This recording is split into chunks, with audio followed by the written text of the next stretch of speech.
Hey everybody, I'm going to do a bit of a different video today and talk about a setting in the Second Life viewer. It doesn't really matter which viewer you use, whether it's Firestorm or the official viewer, or I'll be demonstrating in Catnip. But what I want to talk about is camera settings. So by default, when you start Second Life, this is what your camera looks like. And I hate this. The very first thing I fix whenever I reinstall my viewer is to readjust my camera angle. And just to talk a little bit about this, and I'll provide a link in the description to a website that talks a little bit about this. But notice as I'm walking into my house here how high up I am. I mean, the view on this is really not ideal. I'm nearly bumping into the top of the door, into the ceiling. I'm way above everything that's going on, and most importantly, I look absolutely tiny because I'm so far away from myself. And height and avatar size in Second Life has always been a bit of an issue, and a part of it, or really a lot of it, is due to this camera angle. So what I want to talk about today is how do you adjust this to something that is more in line with how the camera angles are set in most sort of modern video games that people would play. So to do this, what we're going to do is we're going to use our advanced menu. And getting to your advanced menu is pretty easy. If you don't see it up there, you can press Control plus Alt plus D on your keyboard. Notice as I'm hitting those on my keyboard, it's switching back and forth. And in preferences for most viewers, they have on the advanced tab or something like that, they have an option there to show the advanced menu, so you can click it there as well. It does the same thing both ways. All right, so what we want is our advanced menu, because on our advanced menu we have our debug settings. And we're going to be looking at two debug settings. The first one is camera offset rear view. And here's the default. Now, the nice thing about debug settings is you have to be a little bit careful with them, but usually you can reset them back to their defaults if you mess something up. This one's pretty easy to deal with because it's pretty straightforward in terms of what it does. Even if you make your camera view really crazy, it won't make a huge difference. But what we're going to do is we're going to make some changes to these numbers. So here's what it looks like by default. And I'm going to go ahead and change the X to a -2, and that's going to bring me closer to my avatar. I'm going to change the Y to a -0.4, and that's going to put me just a little bit off to the right shoulder. And this is a number we'll talk about in a minute that we can adjust. And for Z, we're going to put it at a -0.2, and that's going to bring me way down here. So instead of being way high up in the sky, I'm actually now just off to the right side of my shoulder. So that's camera offset rear view. Now what these numbers mean, X here is, like I said, how close you are to your avatar. Some people put it at like a -3 and get a really nice sort of wide field of view. You could also put it at a -1.5 and get up really close.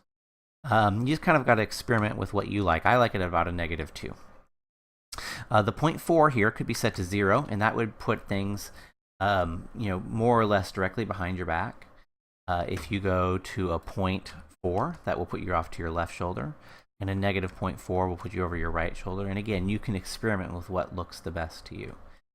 So now if I walk around, and this is the first set of changes we're going to make, you'll notice that I'm right down next to my avatar. I look the proper height, and as I walk into my house, I don't bump into the top of the door, and I'm right on the level with the furniture, and to me at least, this is a little bit nicer. Alright, so let's come back out here so we have some more space to look. And let's change one more setting. So I'm going to come back up to my debug settings. I'm going to go to Focus, Offset, Rear View this time. Alright, so here's what the default settings are: 1, 0, and 1.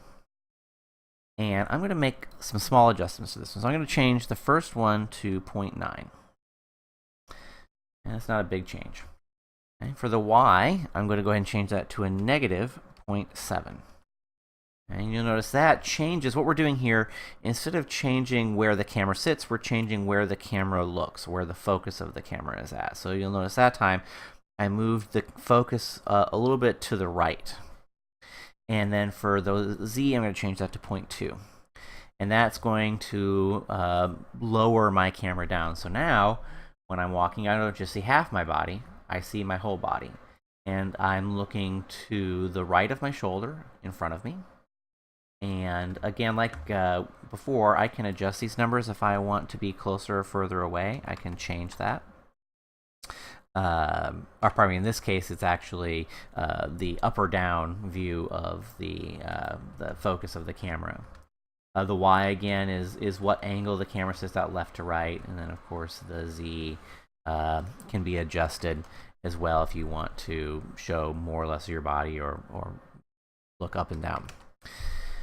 So this is my set of camera defaults, and I'll send a link to a website in the description that has some slightly different numbers but gets a very similar effect and talks a little bit more about this overall thing. This is how, though, I keep my camera all the time. I don't like that big over-the-shoulder, way high in the sky downward view that is there by default. This is definitely my preference. And I think that, especially if you have what I'll call a more, I don't know the right term, I don't want to call it a more accurate sized avatar, but a more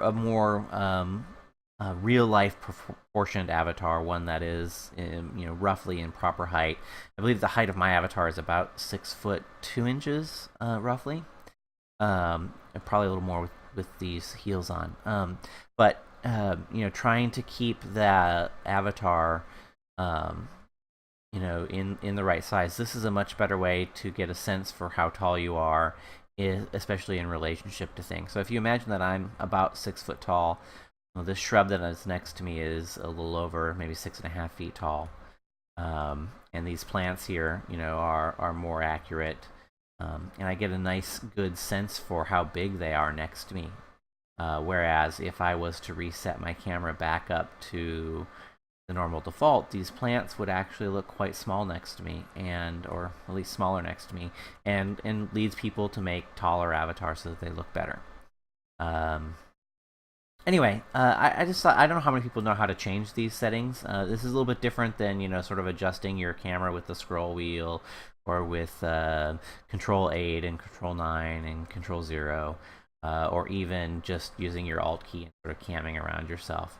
This is a permanent change to where your camera is situated behind you and the direction that the camera focuses. So anyway, I hope this is useful, people. I want to start doing a few more. I mean, we've talked a lot about wardrobe and inventory, and there's still more to cover in that. But I do also want to start introducing some of these topics around how to make the best use of your viewer. And for me, this is a setting that, like I said, always gets changed very soon after I install. As a matter of fact, I really, really dislike the default camera angle so much that it's usually the very first thing that gets set. Anyway, I hope you found this video useful, and if you have some camera settings that you really like, feel free to share them in the comments in the description so other people can try them out and see what works for them. And like all things in the viewer, it's very easy to experiment and find the thing that you want it to be. So don't be afraid to play around with these settings a little bit and see what works best for you. Thanks for tuning in. Please be sure to subscribe to my channel and like this video. And check out my others, especially if you are using the CTS wardrobe or are just generally interested in how to better manage your inventory in Second Life. Take care.